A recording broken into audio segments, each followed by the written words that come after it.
Whispers of Liberty, Philadelphia, June 1776. The sun beat mercilessly upon the stone walls of the Pennsylvania State House, casting long shadows across the cobbled streets and baking the brick buildings that lined them. Inside the Assembly Hall, the air was heavy, almost suffocating, not only with the heat, but with tension. Dozens of men sat in their heavy coats and powdered wigs, sweat clinging to their brows, voices low but urgent. They were representatives of 13 British colonies gathered for the Second Continental Congress, debating a question that would change the course of history. Should they break away from the crown? In a corner of the room, a tall, slender man sat quietly. His auburn hair was tied neatly back, and his expression was pensive, distant. Thomas Jefferson, the 33-year-old delegate from Virginia, rarely spoke in these heated sessions. Unlike John Adams of Massachusetts or the silver-tongued Richard Henry Lee of Virginia, Jefferson preferred observation, reflection to rhetoric. But while others debated over taxes and troop deployments, Jefferson was lost in deeper thoughts, ideas of liberty, human dignity, and the natural rights of man. To Jefferson, freedom was not merely a political necessity. It was an inalienable truth. It pulsed in his blood, whispered to him in the quiet hours, and stirred him every time he thought of his countrymen living under the yoke of a distant king. It wasn't enough to discuss independence in vague terms or shout slogans in the streets. What was needed was a clear, unshakable declaration, something that would capture the essence of what they stood for and send a message not just to the British, but to the world. That opportunity came on June 11th, 1776, when the Congress appointed 5 men to draft what would become known as the Declaration of Independence. The Committee of 5 included some of the brightest minds in the colonies: John Adams, Benjamin Franklin, Roger Sherman, Robert R. Livingston, and Thomas Jefferson. As they gathered to discuss who would actually write the document, the conversation quickly took a familiar turn. "Jefferson should write it," said Franklin, with a knowing smile, his eyes twinkling beneath his spectacles. "He writes 10 times better than any man here." "I agree," Adams chimed in, his voice firm. "I'm obnoxious and disliked. Franklin's too busy. Sherman and Livingston, well, with all due respect, this task requires a pen that can soar. Jefferson has that pen." Jefferson, ever modest, tried to deflect the task, but the others insisted. The group would oversee the draft and suggest edits, but the heart of it, the voice, would be his. And so he accepted the responsibility, knowing full well that the words he wrote might one day be seen as treasonous or glorious, perhaps both. Returning to his rented quarters on Market Street, Jefferson began the solitary work of drafting the document. He lived with a German family who gave him space and quiet, and he requested not to be disturbed. His only companions were his violin, a stack of books on philosophy, a quill pen, and the flame of an oil lamp that burned long into the nights. By day, Philadelphia bustled beneath his window wagons, creaking, children laughing, merchants haggling. But when night fell, the city stilled, and Jefferson entered a realm of silence where ideas flowed freely. He walked the floor, muttered lines to himself, scratched out paragraphs, and rewrote them.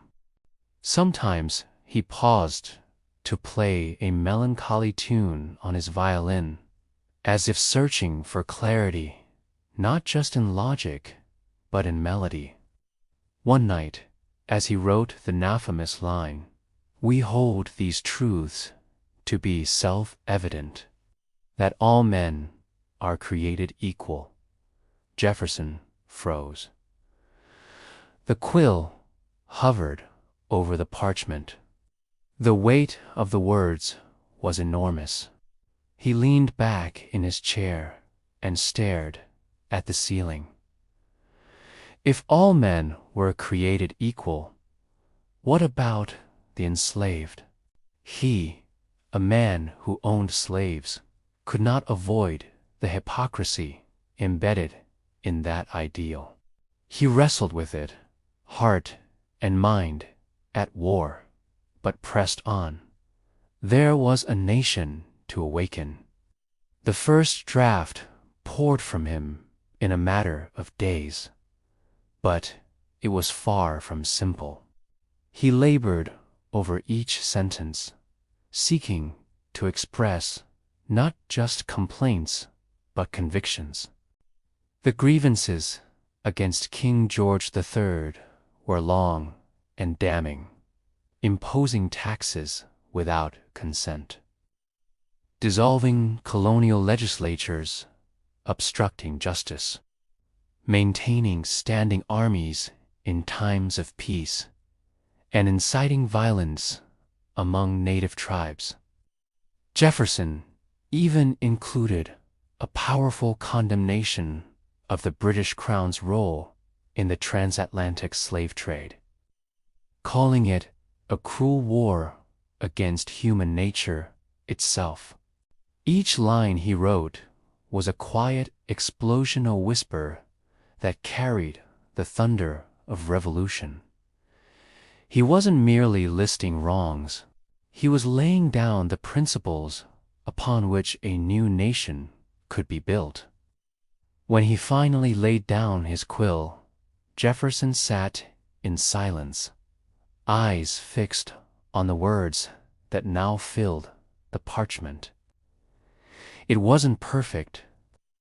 It would be edited, debated, perhaps even rejected. But in that moment, he had written the soul of a nation. He brought the draft to Adams and Franklin. They read it carefully, suggesting minor changes, softening a blow there, but the essence remained untouched. They knew greatness when they saw it. "Do you think the British will understand this?" Adams asked, setting the pages down. "I'm not writing for them," Jefferson replied softly. "I'm writing for the future." Franklin smiled. "Then may the future remember this night as the night liberty found her voice." On the morning of June 28th, Jefferson presented the draft to the full Congress. The debates that followed were fierce. Entire paragraphs were struck, including his condemnation of slavery, which Southern delegates found too divisive. Words were polished.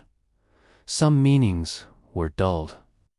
Jefferson, though disappointed, knew compromise was the price of unity. But the bones of the document Tietz, Paul's, remained. And as dawn broke over Philadelphia and church bells began to ring across the city, something intangible had already begun to rise with the morning mist. Though no vote had yet been cast, though no signatures had yet graced the parchment, a change was in the air. A transformation not just of government, but of identity. In the stillness of his room that night, Jefferson rolled up the draft, tied it with a simple ribbon, and placed it gently upon his desk. He had written not merely a document, but a declaration of the human spirit, a mirror held up to tyranny, a promise to generations yet unborn. Outside, the spire of Christ Church glowed golden in the sunrise. Hooves clattered on cobblestones. Bakers opened their shutters. The city began to stir. And somewhere within that quiet hum of morning, a new nation began to breathe, not yet recognized, but already alive in the words of a young Virginian who had dared to give liberty a voice. The Committee of Five, in the flickering candlelight of a warm Philadelphia evening in June 1776. A decision was made that would forever change the fate of a continent. The Continental Congress had finally leaned toward a final and irreversible path, independence from Great Britain. But words needed to be shaped, thoughts needed to be sharpened, and most importantly, a declaration had to be born. This was in T merely a document.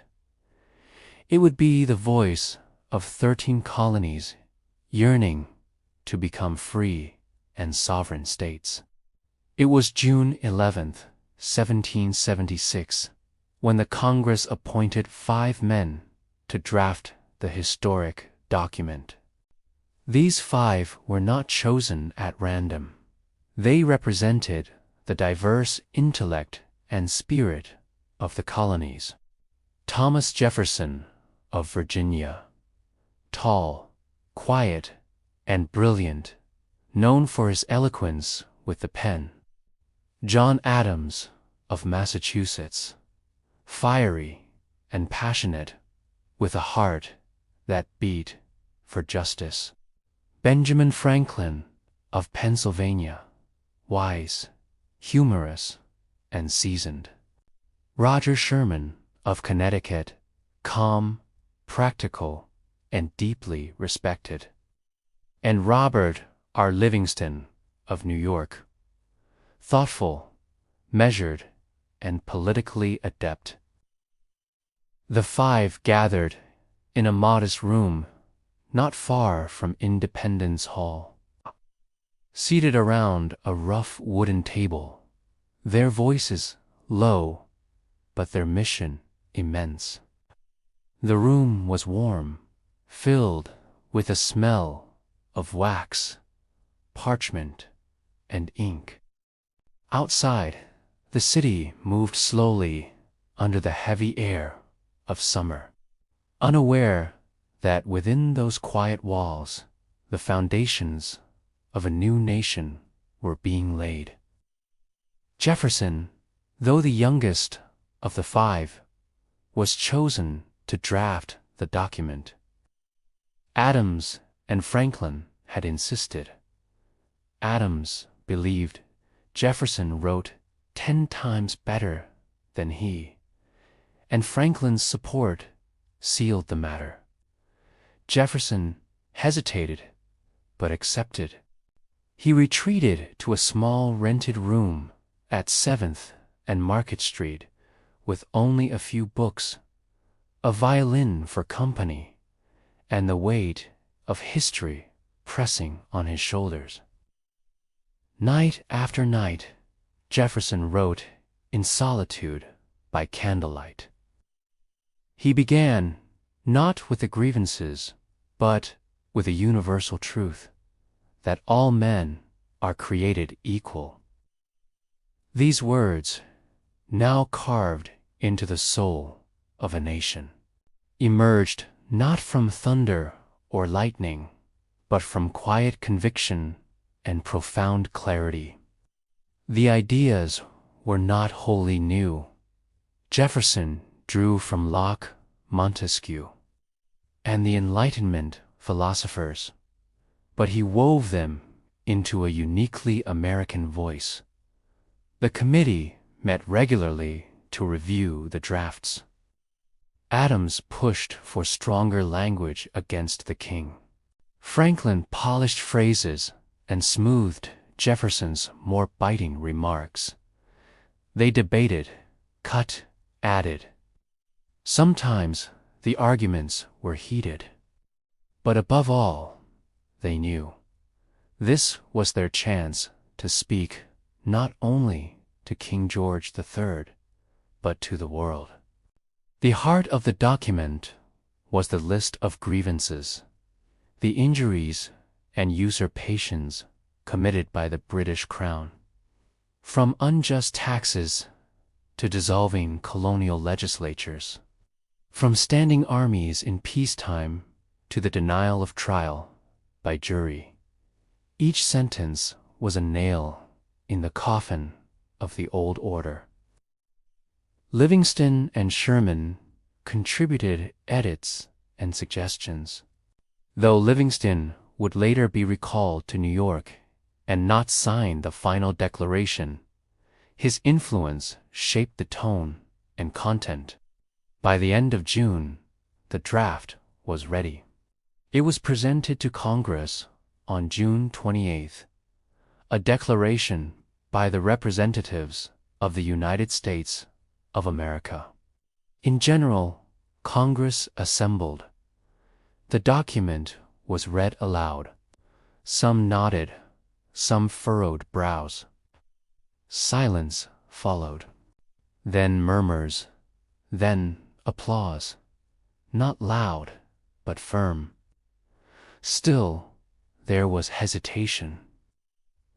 Some colonies were not yet ready to declare full independence. Discussions continued. Compromises were weighed. But the words Jefferson wrote had already begun to settle in the hearts of many. Outside, whispers of what was unfolding inside Congress spread quickly. In taverns and churches, at city corners and farms, the people waited, anxious, hopeful, fearful. What would happen if the declaration was signed? War would surely come, greater than before. But without it, the dream of liberty might die. As July approached, pressure built. The Virginia delegations stood firm. Massachusetts pushed forward. Pennsylvania remained divided. New York hesitated. But on July 2nd, a vote was taken. 12 colonies in favor, none opposed. The resolution for independence passed. Yet the declaration still needed approval. On July 3rd, Congress made final edits, striking a passage condemning the slave trade, a painful compromise to preserve unity among the southern colonies. It was a blemish on an otherwise shining document, a reminder that freedom would not come fully nor equally to all. Finally, on July 4th, 1776, Congress adopted the Declaration of Independence. It was read again, and this time it rang like a bell. Outside, the city bells tolled. In church towers and town halls, the news spread. Crowds gathered in front of the State House. Cheers rose. A new nation, still unformed, still fragile, had declared its existence. The Committee of Five had fulfilled its duty. Their words would outlive them, would become scripture for generations of Americans. Jefferson returned home, exhausted. Adams wrote to his wife Abigail, predicting that the day would be celebrated by succeeding generations as the great anniversary festival. And Franklin, always the realist, simply smiled. "We must all hang together," he said, with dry wit, or, most assuredly, "we shall all hang separately." They had written not just a declaration, but a promise to themselves, to the world, and to the future. And though muskets still cracked on distant fields, though doubt and hardship loomed, the words now lived, powerful, defiant, and free. Thus ended the work of the Committee of Five, not with fanfare, but with the scratch of quills on parchment and a dream now declared for all to hear. A sleepless night on Market Street, the lamps of Philadelphia flickered faintly in the summer wind. It was June 28th, 1776, and although the hour was late, the city seemed to hold its breath. A quiet tension loomed over the cobblestone streets, a weighty silence that no cricket song could dispel. On Market Street, not far from the Pennsylvania State House, a few glowing windows revealed signs of life shadows moving behind the panes. Quills scratching across parchment, hushed voices murmuring through the night. Inside one of those houses, 5 men sat around a long oak table strewn with ink pots, rough drafts, and candle wax drippings. The air was heavy with the scent of burnt oil and paper. Thomas Jefferson, his auburn hair messy and eyes red from fatigue, leaned over the latest version of the draft he had written. The pen trembled slightly in his hand, not from fear, but from the weight of history pressing down on his shoulders. "Jefferson," said Benjamin Franklin, his voice a comforting rasp, "we are not writing just for Congress. We are writing for posterity." Jefferson nodded, but did not answer. His hand resumed its motion, gliding across the paper with newfound precision. Each word had to strike like lightning. Every phrase had to echo through centuries. Franklin, John Adams, Roger Sherman, and Robert Livingston watched silently, occasionally exchanging glances, each man sensing the immensity of the moment. The Committee of Five, chosen by the Second Continental Congress, had been entrusted with a task both monumental and perilous: to draft a declaration that would formally announce the 13 colonies' separation from the British Crown. They had only days to perfect a message that could inspire a war-weary people and justify rebellion to a skeptical world. Across the street, the bells of Christ's church tolled midnight. Adams stood and stretched, walking slowly to the window. The moon was veiled in clouds, casting the city in a dim, gray glow. He could hear footsteps of night watchmen echoing distantly, mingled with the faint bark of a dog and the rumble of a carriage. But it wasn't the noise of the night that disturbed Adams, it was the silence that followed, the vast unknown that awaited once this document left their hands. "I fear what comes after," he said quietly, not turning back. Franklin responded from his seat without looking up.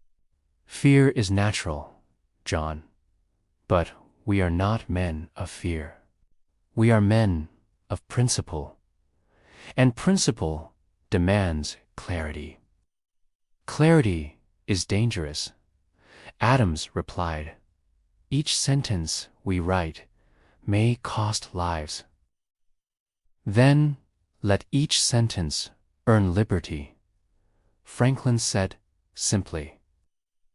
Back at the table, Jefferson scribbled furiously, pausing only to cross out a word or adjust a phrase. His mind burned with memory of Patrick Henry crying, "Give me liberty or give me death," of Lexington and Concord, of the Boston Massacre, and of the fires of resistance now spreading from New Hampshire to Georgia.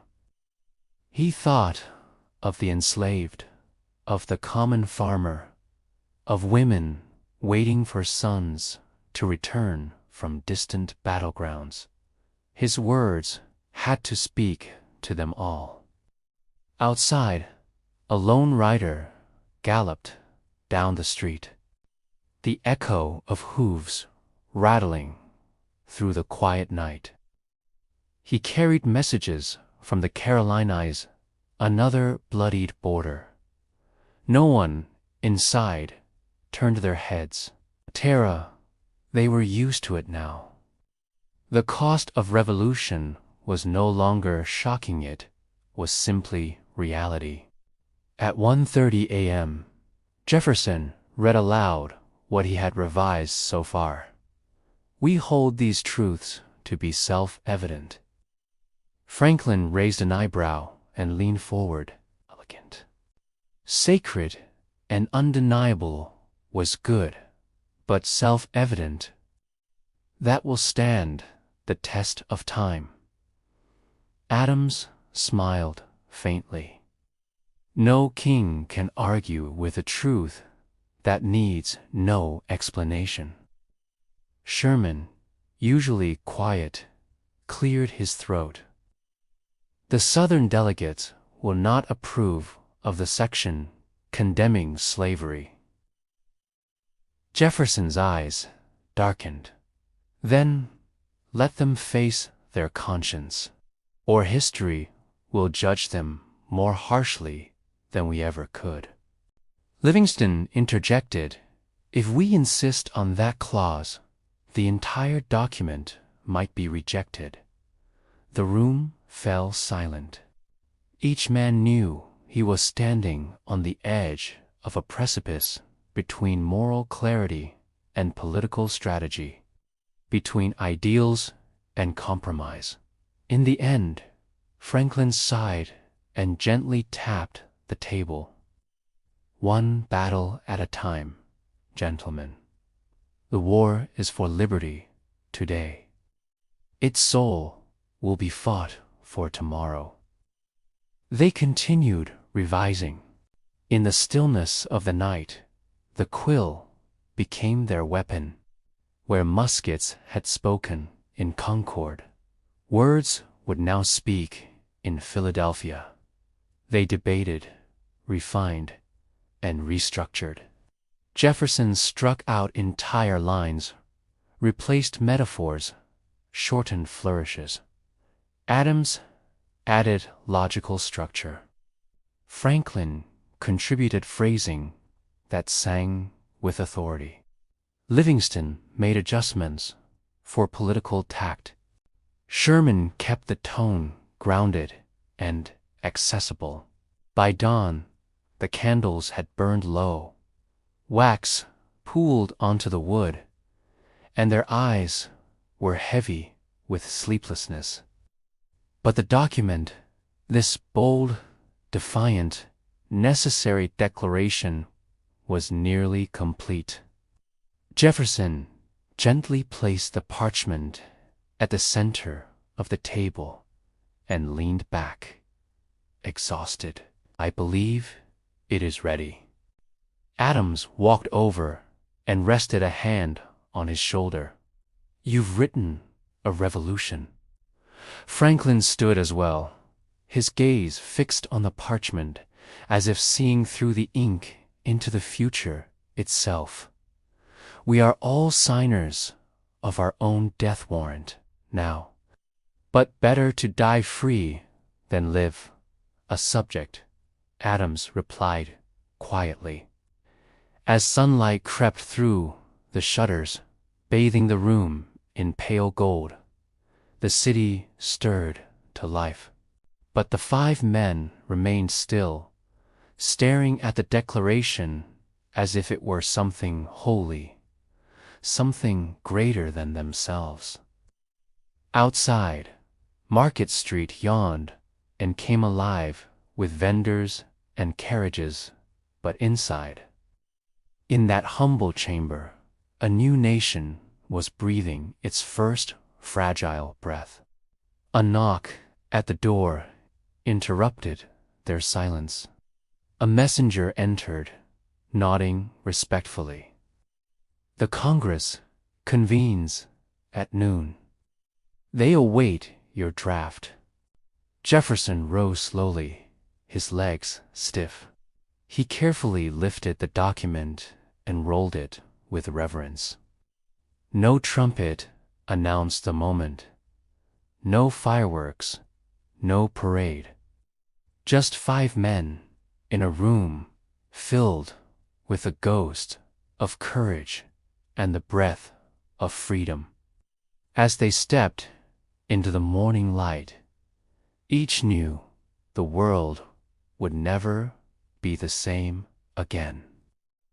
They were not simply carrying words, they were carrying the soul of a people daring to be free. And in the early breeze that drifted down Market Street, one could almost hear it, the whispered breath of liberty. Dawn of reason, the sun had not yet risen over Philadelphia. But inside the State House, a flame was already burning, not from firewood or candles. And rephrasing the most important political document in the history of the colonies. It was the dawn of June 29th, 1776. The city slept, but thoughts of liberty paced through the narrow hallways of the old red brick building on Chestnut Street. Thomas Jefferson, barely 33 years old, sat hunched over a table near the window. His long fingers, ink-stained, trembled slightly with exhaustion. He had not slept for 2 nights. Every word on the parchment before him had been chosen with precision. Every phrase weighed for its philosophical depth and political weight. John Adams stood behind him, arms crossed, watching with an intensity that could burn through wood. Benjamin Franklin, ever calm and dry in wit, reclined on a nearby chair, gently puffing on his pipe. Roger Sherman and Robert Livingston sat quietly, both reading the current draft, marking passages with soft murmurs of approval or concern. This was the Committee of Five, chosen by the Continental Congress just weeks earlier. They had been given a task that bore the pressure of 1,000 generations: to declare a people's right to govern themselves. Should the document denounce King George III directly? Should it emphasize universal human rights or focus narrowly on colonial grievances? Could it appeal to moral law without invoking religious doctrine? The committee had debated each of these until their voices grew hoarse and their tempers thin. It had fallen to Jefferson to be the pen of the Revolution, not by ambition, but by the consensus of his peers. Adams had insisted Jefferson's writing was elegant and classical, and Jefferson had reluctantly accepted. Yet now, as he dipped the quill once more, he carried the weight of 13 colonies on his ink-drenched shoulders. Franklin leaned forward, breaking the silence. "We hold these truths to be self-evident," he read aloud. "A bold beginning, Mr. Jefferson." Jefferson didn't look up, but his lips curved faintly. "Truths must be plain if they are to awaken the conscience." Holmes approached the table and pointed to a paragraph near the bottom. "This part about the slave trade. It's righteous, Tom, but the Southern delegates—" "I know," Jefferson interrupted, his voice low. "But silence would make us hypocrites." Adams hesitated, then nodded. "Still, we must ensure unity. Without Georgia and the Carolinas, the vote may not pass." Franklin added softly, "Sometimes the storm must pass before the roof can be repaired." Jefferson sighed and struck out the paragraph with slow reluctance. That night, the quill had become both sword and compromise. Beyond the window, dawn was breaking, not in brilliant orange, but in the pale gray of uncertain hope. A horse's distant trot echoed on the cobblestones. Church bells had yet to ring, but the city would soon stir, and with it, the Congress would convene once again to debate independence, clause by clause. It was from John Dickinson, the powerful voice of moderation in Congress. He had urged caution, warning of British retaliation, of the price of rebellion, of blood spilled in vain. Many respected him. Few now agreed with him. Sherman finally spoke. "We're not merely declaring war," he said. "We are declaring a world where no crown rules a man's soul." Silence followed. Each man, in his own way, understood what lay ahead: the risk of execution, the betrayal of friends, the ruin of families and fortunes, but also the dawn of something bigger than themselves. Jefferson stood, stretching his back. "We must present this to Congress tomorrow." Adams replied, "And we must be ready to defend every word." Franklin raised his pipe. "Then let the world read our reasons, and let history judge if we were wise or merely bold." The men nodded, No toast was made, no song was sung. But in that quiet room above Market Street, the spirit of a nation was written in ink and reason. Outside, as the city woke, the first rays of sunlight crept across the cobblestones. The dawn not only of a new day, but of an idea that would endure far beyond these men, beyond this building, and even beyond the coming war. It was the dawn of independence, a decision beyond return. The air in Philadelphia on July 1st, 1776, was heavy, not from the summer heat, but from the weight of history being forged. Inside the austere yet solemnly echoing hall of the Pennsylvania State House, delegates from 13 colonies sat hunched over parchment, whispering, arguing, pondering. Time itself seemed to hold its breath. John Adams stood up, his figure taut with a mix of tension and fiery resolve.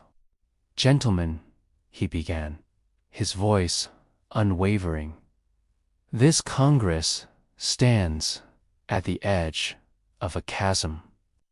On one side, submission to a crown that deems us rebellious children. On the other, liberty, uncertain and perilous, but ours." The hall remained silent for a moment, pierced only by the creak of wooden benches and the rustle of paper. Then slow murmurs began, some in agreement, others in doubt. Richard Henry Lee of Virginia had formally proposed independence weeks before. With his resolution that these united colonies are, and of right ought to be, free and independent states. But despite the grandeur of those words, not all colonies were ready to leap. New York hesitated, delegates lacked clear instructions. South Carolina and Pennsylvania were deeply divided. Delaware, too, stood on a knife's edge. What seemed like a tide of revolution was, in truth, a battlefield of conviction within each colony's own mind. Outside the hall, the cobbled streets buzzed with rumors. "They say Congress may declare independence tomorrow," whispered a butcher to a baker. I replied the other, "But will they all agree? What if we hang for this?" Meanwhile, in a dimly lit room at the city tavern, Caesar Rodney of Delaware coughed violently into a handkerchief stained with blood. Afflicted with a painful facial cancer and weakened by fever, Rodney had nonetheless mounted his horse 2 days prior, riding 80 miles through storm and darkness from Dover to Philadelphia. He had heard his colony's vote was tied, and he would not allow fear or fatigue to keep him from breaking that tie.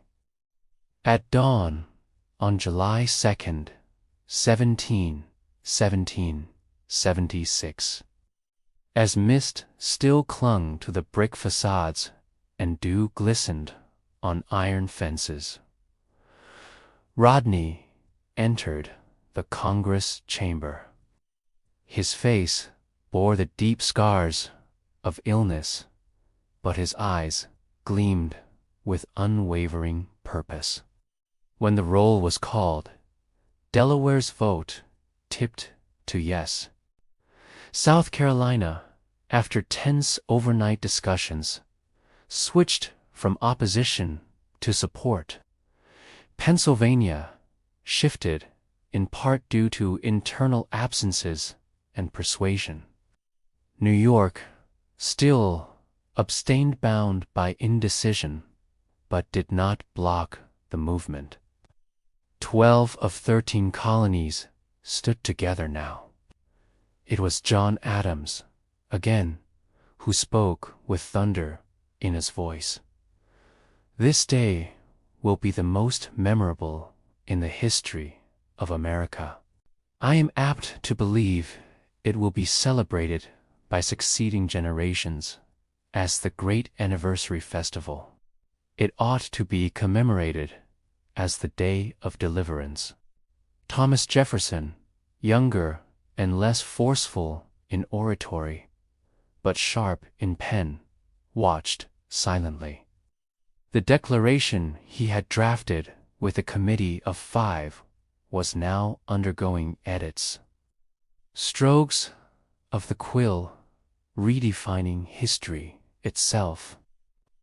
Some phrases were softened.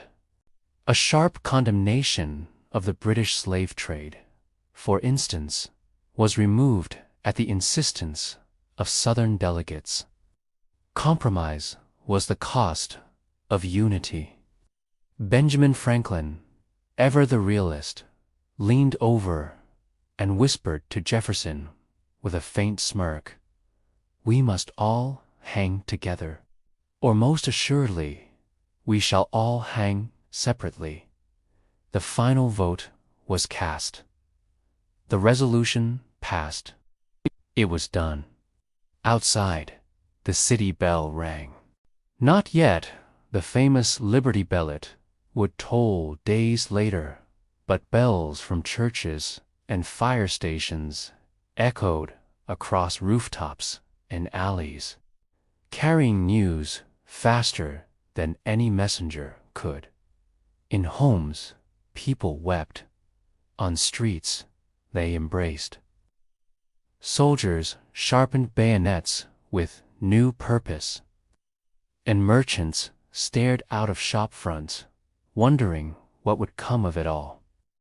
But inside Congress, the mood remained somber.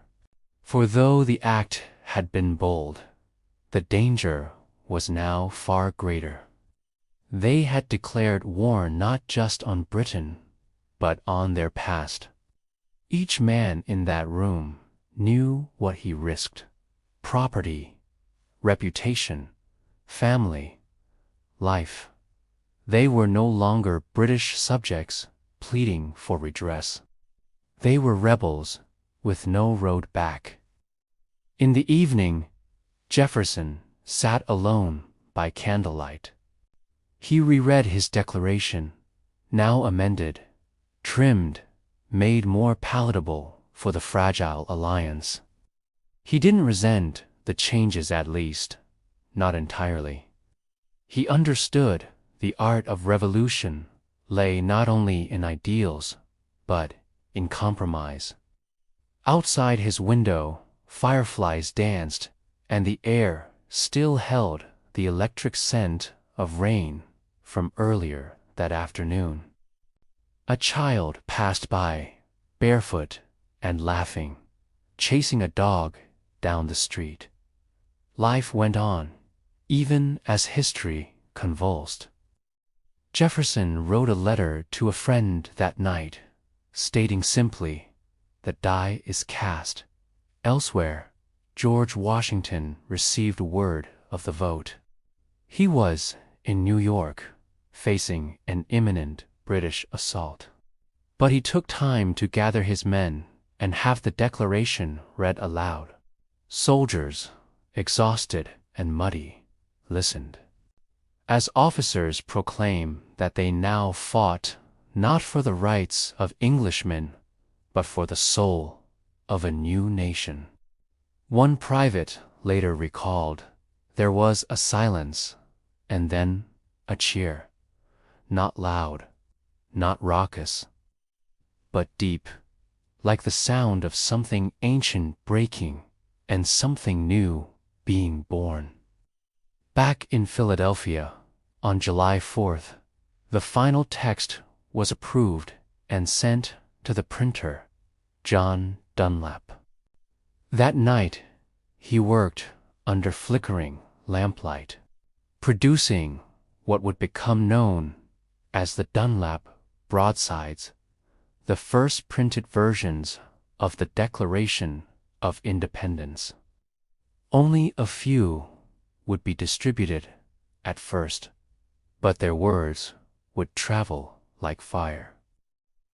We hold these truths to be self-evident, that all men are created equal. With those lines, the colonies had written their own creation story of kings and bloodlines, but of ideals and rights. Yet even as quills dried and papers cooled, thunderclouds gathered. Britain would not yield its colonies without a brutal fight. And the men who had signed this declaration would find themselves hunted, exiled, bankrupted. Some would die unnamed. But that night, none of it mattered. Because, for the first time, America was not merely a place. It was an idea, an irreversible decision, a step into a vast, perilous unknown. A thunderclap in a clear sky, just like any other summer morning, warm, sticky, and golden.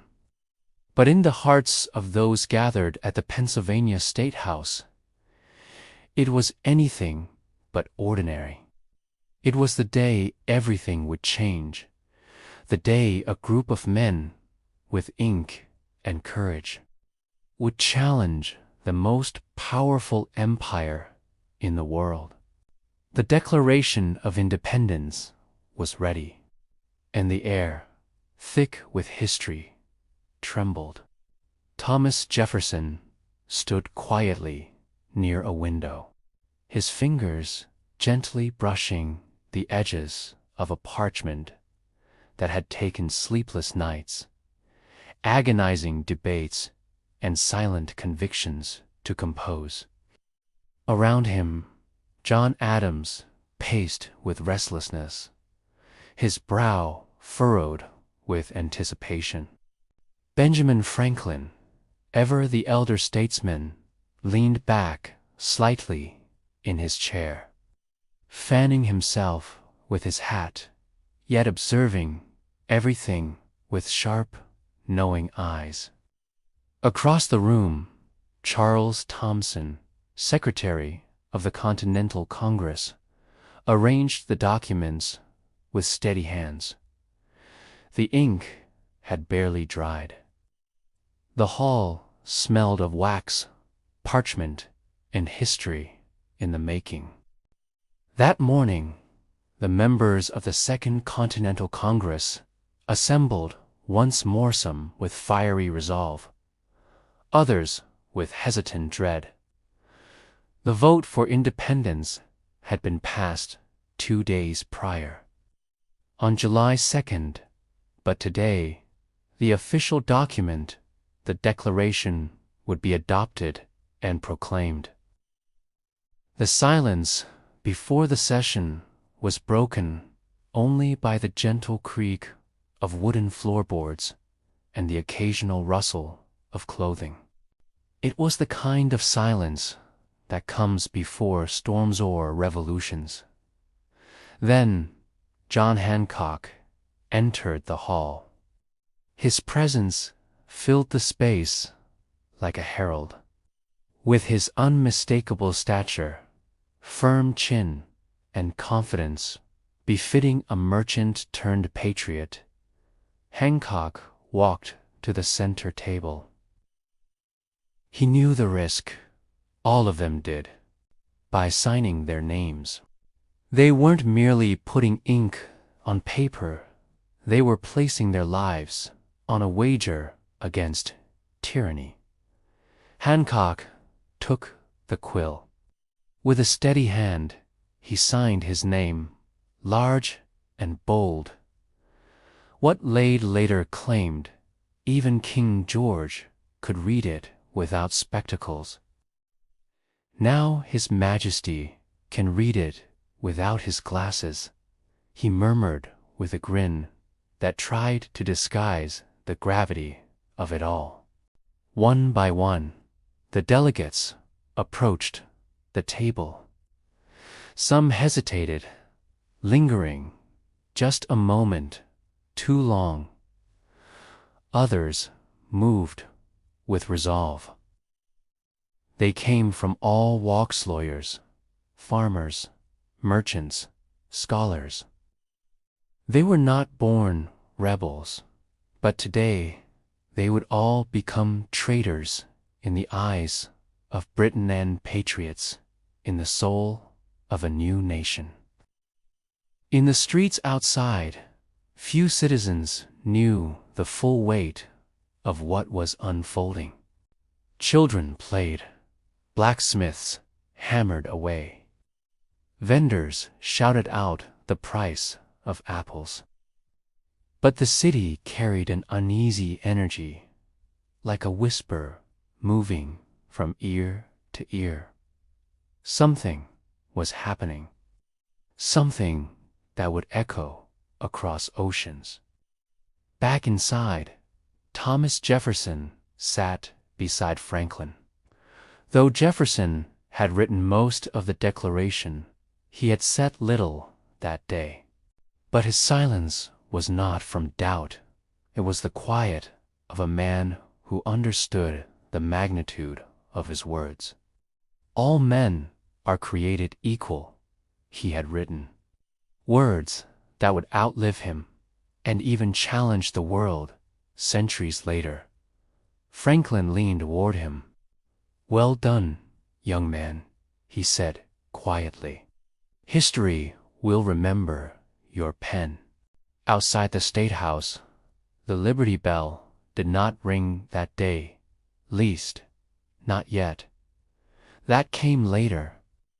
But its presence loomed as a silent witness to the birth of something audacious. That afternoon, a crowd began to gather at the square in front of Independence Hall. Rumors had spread. Some said Congress had made a decision. Others said war had been declared again. All eyes turned toward the building with its brick walls and tall windows.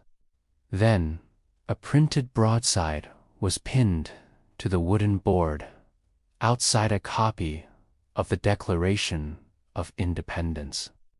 Word by word, line by line, it blazed with meaning. The crowd read it aloud, together, stuttering at first, but growing louder with each sentence. We hold these truths to be self-evident. Voices wavered. Others wiped away tears. That all men are created equal. That they are endowed by their Creator with certain unalienable rights. Some stood frozen, as if hit by the thunderclap itself. That among these are life, liberty, and the pursuit of happiness. At that moment, the noise of the city fell away.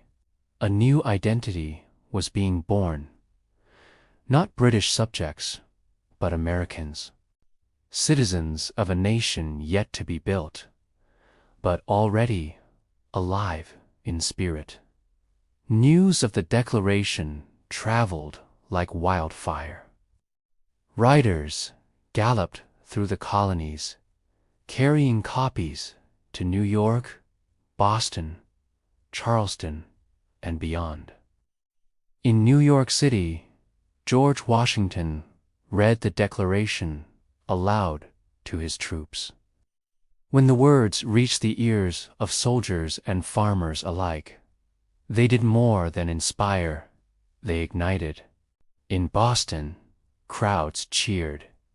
In Virginia, bells rang out. In taverns and churches, in homes and marketplaces, people gathered to hear the words that declared them free. But freedom, of course, would not come easily. In London, the declaration was received like an insult wrapped in defiance. King George III read the words with disbelief, then fury. The colonies had crossed the point of no return. The war, already spilling blood, now had a finality: independence or collapse. Back in Philadelphia, that night of July 4th, the city did not erupt in fireworks. Instead, there was reflection, quiet, and a sense that they had just unleashed something irreversible. That evening, Thomas Jefferson walked alone along Market Street. The lamps flickered softly in the summer night, and the air carried the scent of hay and chimney smoke. He passed by a group of children chasing fireflies, their laughter drifting into the dark like a promise. He thought of Virginia, of Monticello, of the future. And though his mind swirled with worries of war, of loss, of the long road ahead, he also felt something else: hope behind him. The State House stood in shadows, but something inside still glowed candlelight, flickering over the signatures of men who dared to say no. Men who believed that liberty was not given, but claimed. The thunderclap had come. Now, the storm would follow. The ones who put pen to parchment July 2nd, 1776. The atmosphere inside the Pennsylvania State House was dense with expectation, ink, and sweat.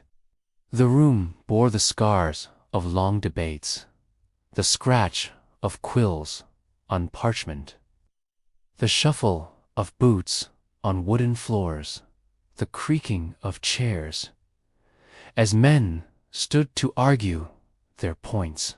In this room, 26 men sat in tense silence, while a small group huddled in a corner, eyes fixed on the document that would change the course of history. Thomas Jefferson hunched slightly over his writing desk, dipped his quill in ink, and added the final flourishes to his draft. His face was pale from sleepless nights, but his eyes gleamed with determination. John Adams, standing behind him, read each word carefully, occasionally nodding or furrowing his brow. Beside him, Benjamin Franklin leaned on his cane, offering wry remarks, but mostly watching, quietly, as the words took shape. This was no ordinary document. It was not a petition, nor a plea, but a declaration, a bold renunciation of allegiance to the British Crown, a point of no return. The writers of destiny, though the Committee of Five, Jefferson, Adams, Franklin, Roger Sherman, and Robert Livingston, had been tasked with drafting the Declaration of Independence. It was Jefferson who bore the weight of authorship, chosen for his eloquence, clarity of thought, and revolutionary zeal. He had written the bulk of the text in a cramped room at the Graff House, just blocks from where the Congress met. Jefferson wrestled with every sentence, knowing that each word could define a future nation. He drew upon the philosophies of Locke and Montesquieu, the grievances of the colonies, and his own unshakable belief in liberty. We hold these truths to be self-evident. He would write that all men are created equal, a phrase destined to echo through centuries. But his draft was not sacred. When he presented it to the committee and later to Congress, his words were scrutinized, amended, and sometimes struck out. Entire paragraphs were removed, most notably his fierce condemnation of the slave trade, which was deemed too divisive by Southern delegates. Still, Jefferson's voice endured. His pen had set the tone of rebellion and idealism, of justice and vision. Debate in the hall. As the delegates debated the document's final form, tempers flared and passions ignited. Some feared the language was too radical, others not forceful enough. Edward Rutledge of South Carolina questioned the references to merciless Indian savages, while John Dickinson of Pennsylvania still harbored hopes for reconciliation with Britain. But by July 2nd, a consensus had formed, reluctant or otherwise. After months of escalating tensions, after the blood spilled at Lexington, Concord, and Bunker Hill, and after King George III had declared the colonies in open rebellion, there was no turning back. It was on this day, July 2nd, that Congress voted in favor of independence. John Adams would later write to his wife, Abigail, declaring that the date will be celebrated by succeeding generations as the great anniversary festival.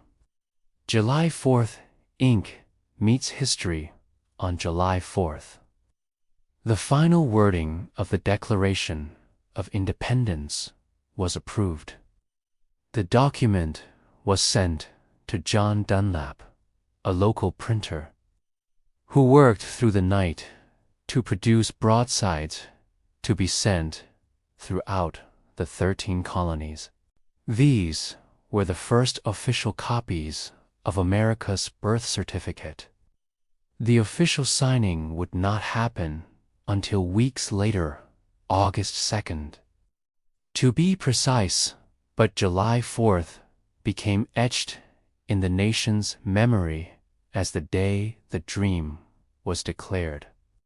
The signatures would come gradually. Some men were absent, others hesitated, in full knowledge that it could mean death. They were not just signing a document, they were committing treason.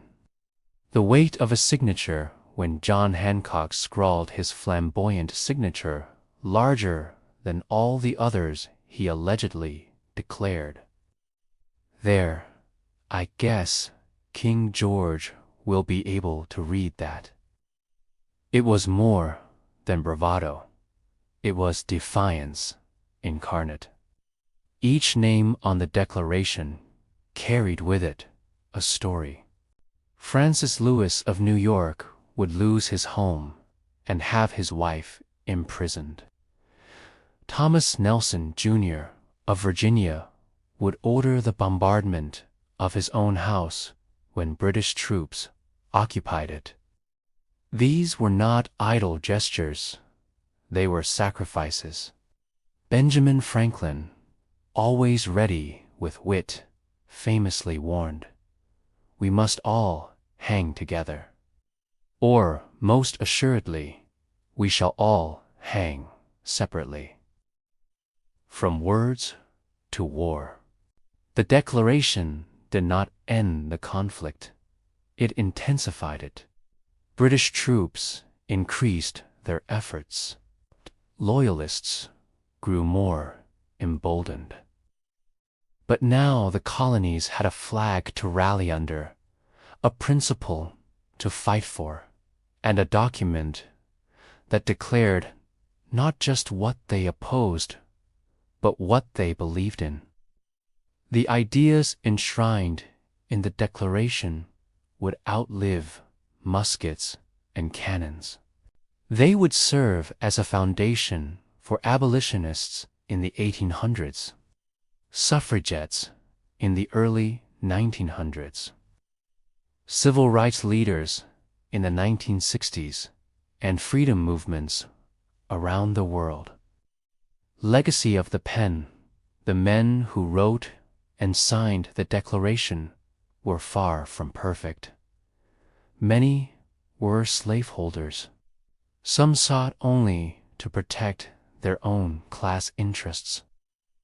The contradictions between their words and their actions would haunt the nation for centuries. But still, those words mattered. That act of writing, of naming the ideals they aspired to, set a standard against which future generations would measure their progress and shortcomings. Thomas Jefferson would live long enough to see the 50th anniversary of the Declaration.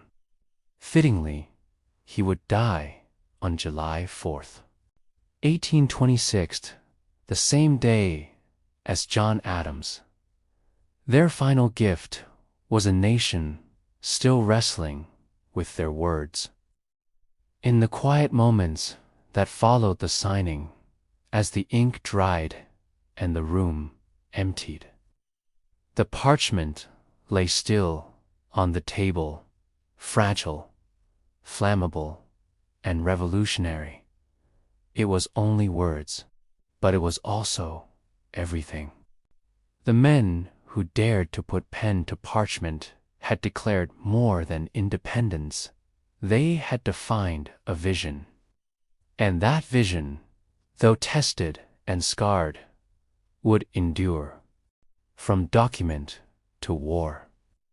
Philadelphia was sweltering in the summer of 1776.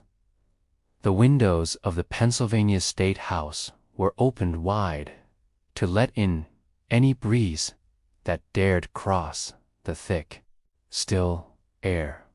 Inside, the chamber of the Continental Congress was filled not only with men, but with the weight of a monumental decision. Outside, on the cobblestone streets, the city held its breath. Merchants paused at their stalls. Blacksmiths slowed their hammers, and taverns buzzed with cautious whispers. Something was happening behind those closed doors that would shape the fate of an entire continent. The Declaration of Independence was not just a paper, was a spark. Drafted by Thomas Jefferson, refined by the Committee of Five, and debated line by line, the document declared the colony's intent not to mend the ties with the British Crown, but to sever them completely. It was a thunderclap, a declaration of war not only against the mightiest empire in the world, but also against fear, submission, and centuries of inherited power. When the final vote was cast on July 2nd, and the text formally adopted on July 4th, the ink was not yet dry before consequences began unfolding. In New York, where General George Washington stood under constant British threat, the reading of the Declaration to his troops ignited more than patriotic fervor. That night, American soldiers and citizens poured down a statue of King George III. The bronze was later melted down and cast into bullets royalty turned to resistance. Yet, the document also ignited fire in hearts beyond American soil. In London, the news landed like a dagger. The king, already weary from rebellion, was said to have fallen into a cold silence when he heard of the colony's formal renunciation. Parliament, bitter and insulted, responded with rage. Troops were doubled. The war effort was intensified. Britain would not let her empire fracture without a brutal reminder of power. Back in America, the Declaration traveled from city to city, carried on horseback and ship, read aloud in churchyards and marketplaces. In Boston, the bells rang freely. In Virginia, people wept openly. In South Carolina, torchlit parades marched through the night. For the first time, 13 separate colonies began to sense themselves not as scattered provinces, but as one people united in peril and purpose. But the unity was fragile, and the road ahead steep. The ink on the Declaration had not yet dried when battles flared hotter. British ships loomed off American coasts, their cannons locked. In Long Island, New York, General Washington braced for a massive British assault. His ragtag army was undertrained, underfed, and painfully outnumbered. Morale teetered on despair. Still, Washington gathered his men on the eve of battle and had the Declaration read aloud. By firelight, amid the clatter of armor and the whispers of the uncertain, the words rang clear. We hold these truths to be self-evident. For many soldiers, it was the first time they heard the ideals they were dying for. For some, it was the last. The Battle of Long Island, fought in late August, was a crushing loss. Washington's army was forced into retreat. But even in retreat, the cause endured. Letters from the front carried more than just orders, they carried belief that freedom was not a temporary fever, but a birthright, newly proclaimed and worth any sacrifice. In Congress, the consequences of independence unfolded just as swiftly. Foreign diplomacy became essential. Benjamin Franklin was dispatched to France, tasked with convincing an ancient monarchy to support a new republic. Across oceans and courtrooms, the Declaration spoke as an ambassador proof that America was not merely a riotous mob, but a nation with vision, courage, and moral clarity. Even the British began to sense that this was no ordinary rebellion. Loyalists in the colonies found themselves under pressure. Families divided, brothers turning against brothers. The war was no longer distant, it was on every doorstep. In early autumn, Congress commissioned official printed copies of the Declaration. Known as the Dunlap broadsides, they were distributed to towns, militias, and foreign allies.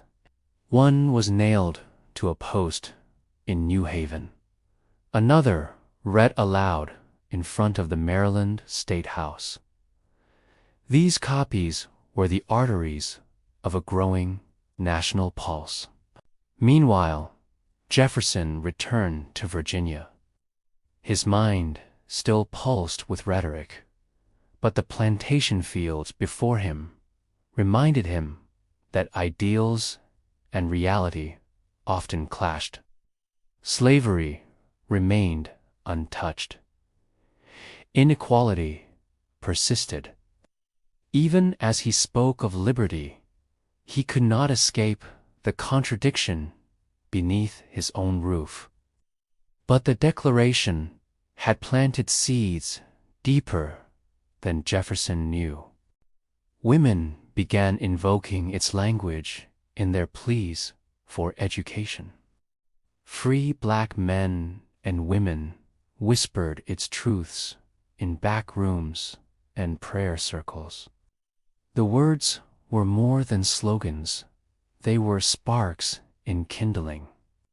As winter neared, the Continental Army faced hardship beyond imagination. Hunger gnawed at their bellies. Frost bit through tattered boots, but in campfires and in the silence of snow-covered woods, the Declaration lived in memory, in whispered recitations, in the grim set of jaws too stubborn to surrender. On Christmas night, Washington crossed the Delaware River, surprising the enemy at Trenton. The victory was small, but the timing immense. It was proof that the cause still breathed. In London, Parliament's mood had shifted from anger to frustration. This was not the swift crackdown they had envisioned. Instead, the American resolve grew stronger with each wound. The Declaration became both sword and shield, wielded in arguments, carried into battles, and raised like a banner in every corner of rebellion. It had not ended the war. It had begun a fiercer one, a war of not only muskets and bayonets, but of ideas. And so, from a quiet room in Philadelphia to blood-soaked fields in New Jersey, from parchment to gunpowder, the journey continued. Freedom was no longer whispered. It was shouted, fought for, and paid for in full. The document had spoken and the world was listening. A legacy on parchment, the sun over Philadelphia on that July day in 1776 was harsh and unwavering, as if the very heavens bore witness to the gravity of what was about to be inscribed. Within the cool stone walls of the Pennsylvania State House, now burdened with the weight of history, 56 men sat with quills poised and minds afire. These men merchants, farmers, lawyers, and scholars were not just signing a declaration. They were etching a rebellion into eternity. The parchment before them, freshly drafted by Thomas Jefferson and refined by the likes of John Adams and Benjamin Franklin, was no ordinary document. Its ink had barely dried, but its words rang with an eternal force. We hold these truths to be self-evident. That line alone carried the fire of revolutions yet to come. In it was a vision, not just of independence from Britain, but of a world governed by rights, not monarchs. John Hancock, the President of the Congress, rose first. His frame was steady, his jaw set. With deliberate pride, he signed his name in large, bold script, so that King George can read it without his spectacles, he joked. A nervous laughter spread across the room, but it could not shake the somber knowledge shared by all. They were committing treason in the eyes of the British Crown. The gallows waited for each of them, should the rebellion fail. One by one, the delegates stood and added their names. Each stroke of the quill was an act of courage. Behind the ink lay farms that could be burned, families that could be jailed, lives that could be ended. Yet none faltered. From Massachusetts to Georgia, their signatures stretched across the parchment like a promise written in fire. Outside, Philadelphia stirred. News had not yet broken to the people, but within hours the city bells would ring. Word would spread by horse and foot to towns and taverns across the colonies. In New York, patriots would tear down the statue of King George III. In Boston, ships would raise new flags. In Virginia, young men would enlist with fervor. A document written in ink had become a movement written in blood and resolve. In the days that followed, copies of the Declaration were printed by John Dunlap, the congressional printer. His press clattered through the night, rolling out the first of what would be known as the Dunlap broadsides. Riders from the Constitutional Post galloped into the wilderness, into the swamps, and across the mountains with these papers in hand. They pinned them on courthouse doors and read them aloud in market squares. In candlelit churches and crowded inns, Americans heard the words that now defined them. But not all ears welcomed the message. In Loyalist strongholds, the Declaration was burned. British commanders mocked it as idealistic folly. Some colonists, weary of war and fearful of chaos, cursed the names on the page. Yet even in rejection, the words lived. They became a fire that could not be smothered. Meanwhile, in London, the thunder of rebellion arrived as a whisper at first, then a roar. King George III, upon hearing of the Declaration, was said to have grown pale, though such accounts are disputed. Parliament erupted in debate. To them, this was not a petition, it was an act of war. And war would come. Back in America, the summer deepened. The Continental Army, poorly fed and barely trained, braced for Britain's fury. General George Washington, standing tall near New York, received the Declaration with solemn silence. He ordered it read to his troops, hoping to kindle in them the resolve they would need for the long, bloody road ahead. As battles raged Long Island, Trenton, Princeton, the Declaration traveled. It was read to soldiers in muddy camps and whispered by lantern light. Patriots copied it into journals and etched its phrases into their memories. Its words did not stop bullets, but they gave men the reason to charge into them. Years passed. The war stretched on, brutal and uncertain. Some signers of the Declaration lost everything, homes, fortunes, even lives. Yet the document endured. It was tucked into saddlebags and smuggled across enemy lines. It was recited at funerals and births alike, a sacred incantation of hope. Then, in 1781, with the victory at Yorktown, the cause found its triumph. The war's end was not immediate nor easy, but the British crown would finally bend. And when peace was declared in 1783, the Declaration of Independence, once an act of desperation, stood now as a foundation. But its journey was not over.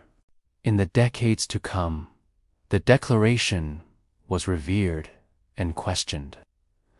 It was quoted by abolitionists seeking to end slavery, and by women demanding the right to vote.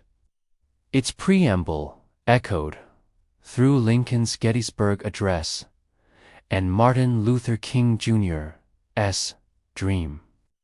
It traveled farther than any of its authors could have imagined, and yet, in a quiet, climate-controlled room in the National Archives in Washington, D.C., the original parchment lies under glass.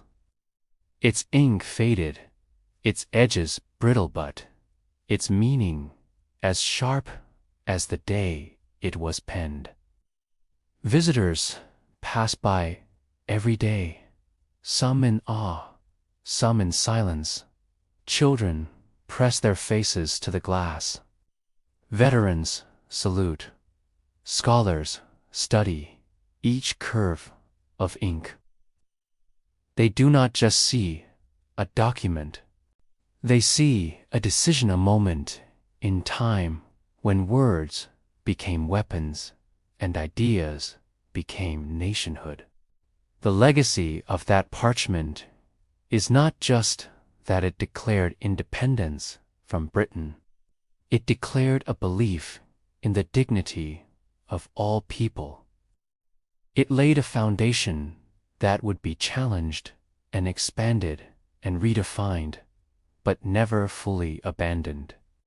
As the years roll forward, the United States continues to wrestle with the promises of its founding. But it always returns to that July day, to that room in Philadelphia, to those 56 names and the fire behind their pens. For in that moment and in that document, America was not just born, it was imagined.